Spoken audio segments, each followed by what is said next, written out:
next guest is calling for immediate sanctions against Russia. South Carolina Senator Lindsey Graham, ranking member of the subcommittee on state and foreign operations. Senator, make your case. Why do you think we need to do the sanctions now? Tell us what we're doing is not working. The bottom line, Putin deserves to be sanctioned now. He's put over 100,000 troops on the Ukraine border. We're having to withdraw American citizens and government officials because of the provocation. He's destroying the Ukrainian economy. He's thrown the world in a ditch. Hit him now. Let's increase weapons to the Ukraine. I don't want to send troops to the Ukraine, but I want to send all the weapons they can assimilate to make sure that if they are invaded by Russia, there'll be a lot of dead Russians in the process. I think the Ukrainians will fight, and I want to support moving more troops into NATO countries living in the shadow of Russia to show resolve regarding NATO. We're talking way too much. We're doing way too little. Sanction Putin now. Send more weapons, more sophisticated weapons now. Now, I've got two questions on that, not about the weapons or the ammunition or et cetera that has been going into Ukraine this week, but these 8,500 troops on behalf of the U.S. military.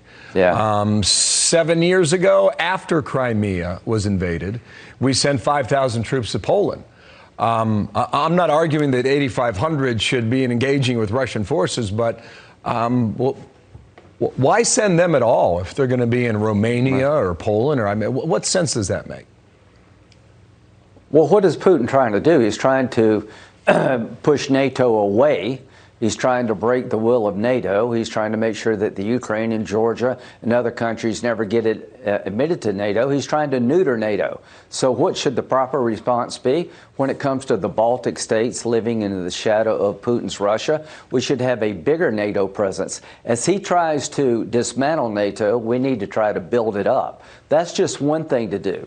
The other thing to do is sanction him and his cronies now. Make them pay a price for being so disruptive regarding the Ukraine and world order in general. And John Cornyn has a Lend-Lease bill that will allow weapons to flow to Ukraine in larger numbers and more sophisticated weapons to make the incursion into Ukraine by Russia more costly in terms of dead Russian soldiers. We need to do all those things now. Okay. The other question I had, you just listened to Gillian Turner's report about cyber attacks.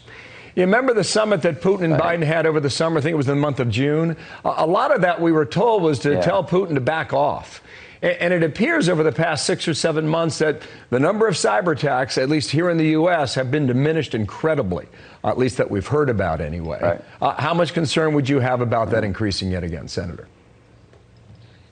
It'd be an act of war. If a foreign power blows up a power plant, I would consider that an act of war against the American people.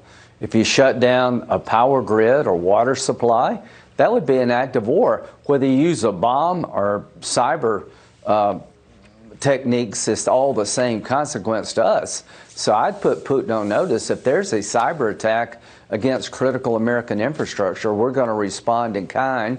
And you got to remember, the Russian economy is the size of Italy.